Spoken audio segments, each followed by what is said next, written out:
So here's a question for you and for everyone at home. Okay. There's a woman. She has 9 months to live.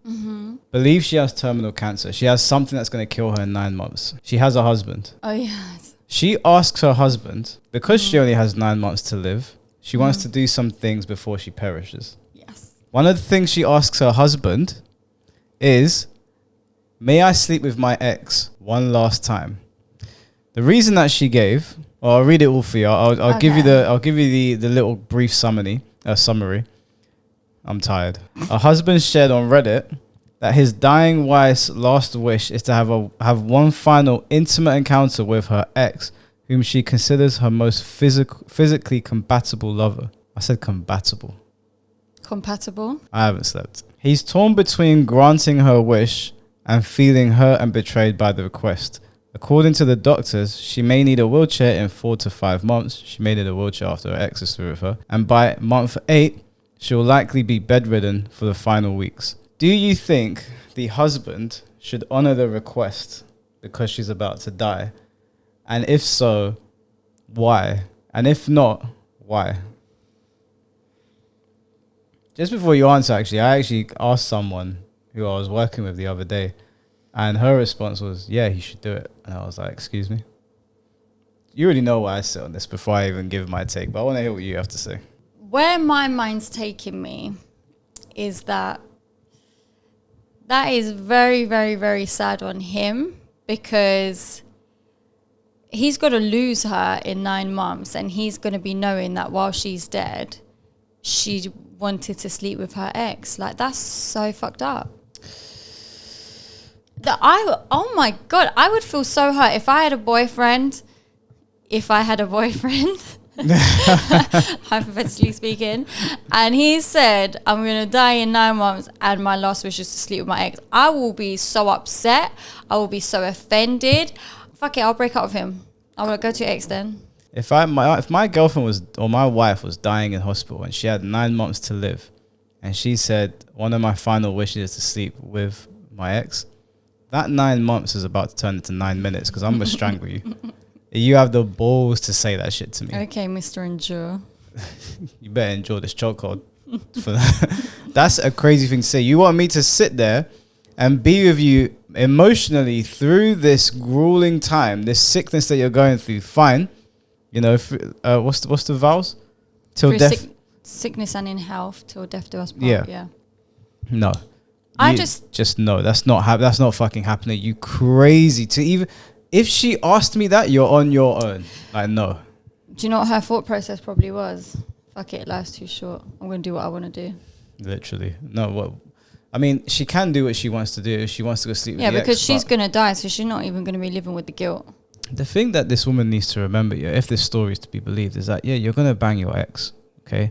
Hopefully he lasts more than 5 minutes, otherwise that was a wasted card. Can you imagine? You go through all of that. Yeah, but it's her ex. She probably knows that he's good in bed, which is why she wants to do it. Otherwise, why would you really ask that? What if he hasn't done it for a time and he's stored up? She'll probably go for a few rounds. That's crazy. That's crazy, man. That's crazy that you would even ask your husband that. He should dump you. You can have your final moments on your own. That is an insane thing to ask your partner. I actually couldn't believe it when I read it. Yeah. I wouldn't honor it. And I think anyone that thinks it's okay to honor something like that, you got to be insane. Just to ask yourself, for the women that are saying that he should do it, would you do it for your husband? Because all the people that I've asked have been girls so far. I haven't asked any guys. Yeah, and a majority of them have said, yeah, he should let her do it. If you think about it, if you really love me, you'd not want to be sleeping with your ex when you're about to die. Yeah, exactly. Your final moments is you're going to bang your ex. And then what? What happens after that? Who's going to be by your bedside? Is it the ex or the husband? Who are you expecting? Did you think that I was going to say, yeah, he should let her do it? I was hoping and praying that's not what you were about to say. But that's not the question I asked you. Did I think you were going to say it? Yeah, I was. Yeah, is it? The way you framed that, I thought you were going to say a whole bunch of bullshit. Whatever. You framed it that way. No, I That's didn't. why you asked me that question. Whatever. Go on. Go on what? I didn't have nothing to say. Oh, you ain't got nothing left? No. I've got nothing left. Do you ever want to sleep with one of your exes? Do you ever think back and think that that was so good, I would love to do it again? I'm not discussing that on camera. No fucking way. But if you had 9 months to live. If I had 9 months to live. What, to choose someone to sleep with? Like one of your exes, would you want to do it? Well, first of all, I would choose someone that I would have access to. I mean, just saying that you want to sleep with you. Are you saying that whoever I choose, they would say yes? Well, do you know what? Now that you mentioned that, how awkward would it be if she said to her husband, I want to sleep with my ex, and he says, okay, and then she asks her ex, and her ex is like, nah. Imagine. You got no nookie, and now you perish on your own. Mad. Do you think that it is sane of mind to want to do something like that? Yeah, it's sane of mind. It's just incredibly selfish. So you think it's selfish? Yeah, it's massively selfish, and it's also... I mean, that's just throwing your marriage under the bus. The minute you ask that question, like, bear in mind, yeah, she's about to die. These are the final moments with her husband and her family. And that's the lasting memory you're going to have, that your husband's going to have of you. What about if she said... Your mum asked to get piped by next man. That's what he's going to say to your children. But what about if she said, I really want to go and sleep with someone else? Not her ex, just someone else. No, it's still bullshit. Like, you know how like Lena the plug had sex with Jason Love, like that type of situation. To a husband that is not going to be consenting, and he's got to like wrestle with it now. No, like she's asked him and she said, like, I ain't got long left to live. I just really want to sleep with someone else. If could you get behind that more than wanting to sleep? Okay. The only thing I'm getting behind is the wheelchair that I'm pushing her off. I would ask her, what drove you to ask a question like that? And do you expect me to stick around after this? Because if your answer is yes, I'm going to ask you why. And then I'll ask you, are you okay with me sleep? Like, since you're going to die now and I have needs, do I just sleep with people? No. Then I'll be like, what's the point in this marriage? We had this whole marriage, sickness and health. Now you're sick. I'm supposed to sit here until you die. And you've just thrown everything that we did together under the bus for what? 20 minutes of passion with some person that you've already slept with a number of times. I don't even know if this woman has kids. If she does, imagine they find out about this. I mean, they will, because it's on the internet now if they do exist. Everything about her whole family's going to know that she did this. Imagine the ex comes to the funeral. After he piped her. Turns to the husband and be like, I put her in that grave. Are we being insensitive? No, she asked a stupid question. So the World Bank has suspended new loans to Uganda over anti-LGBTQ laws.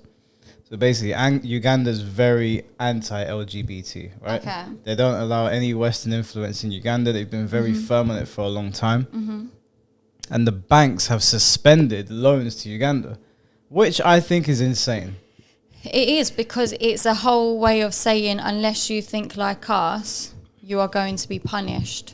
And why are banks even getting involved in stuff like that? I don't understand. It says that the World Bank says it is halting new loans to Uganda because a new anti-gay law contradicts its core values.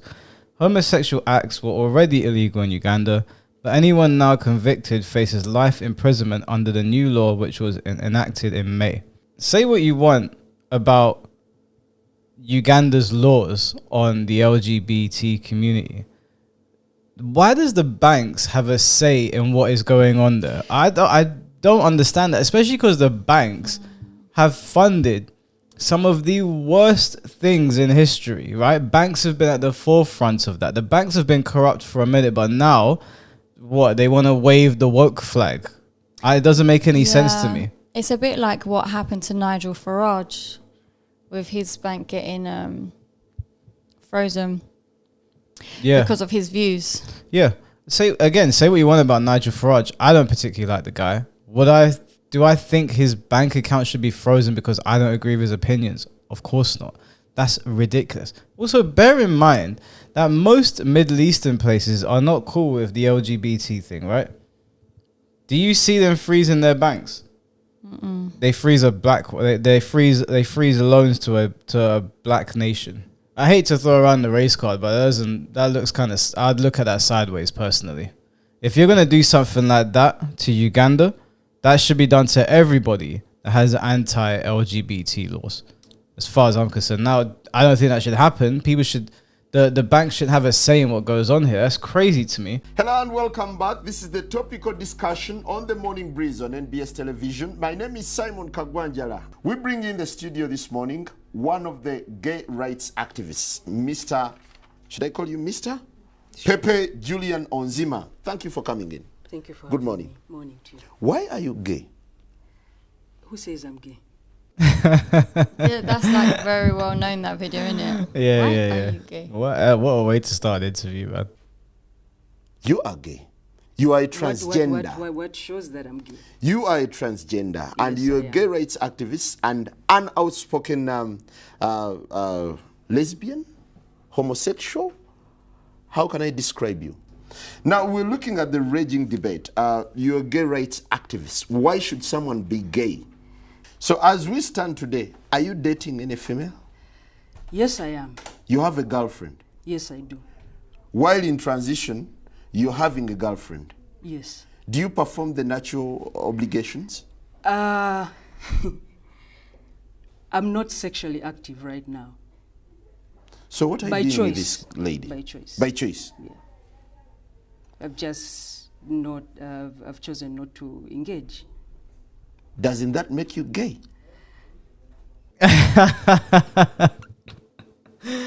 This guy killed me in this interview, right? It's like 40 minutes He's long. so serious as well, isn't it? Why are you gay? He doesn't get it. He's genuinely flabbergasted. And I don't think they just don't fuck with it in Uganda.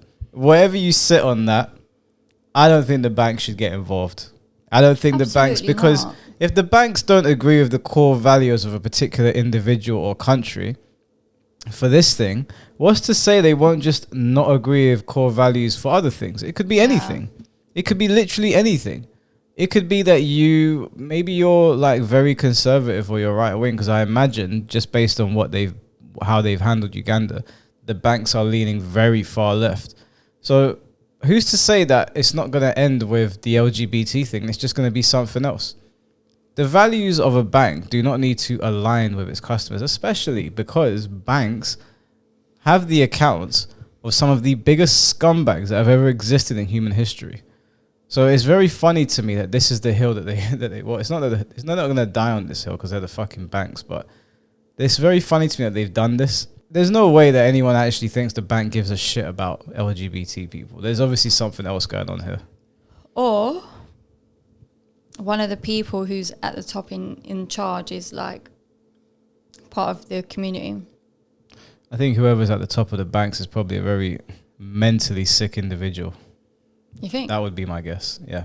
Wow. Not like incompetent or anything. Obviously not to be running the World Bank or sit on a committee, but those kinds of people are not the kinds of people that I would go to dinner with, if you get what I mean. Are you thinking more like a hostel type vibe where they Probably. pay to watch you get killed and stuff? Well, let's not throw any claims. Let's not make any Allegedly. any wild assumptions so they come for our necks. But they're not the kinds of people that I would hang around with. We'll just say that.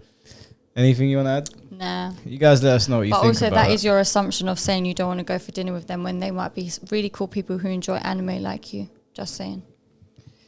I have my limits. Even if they watch One Piece, maybe we can make concessions.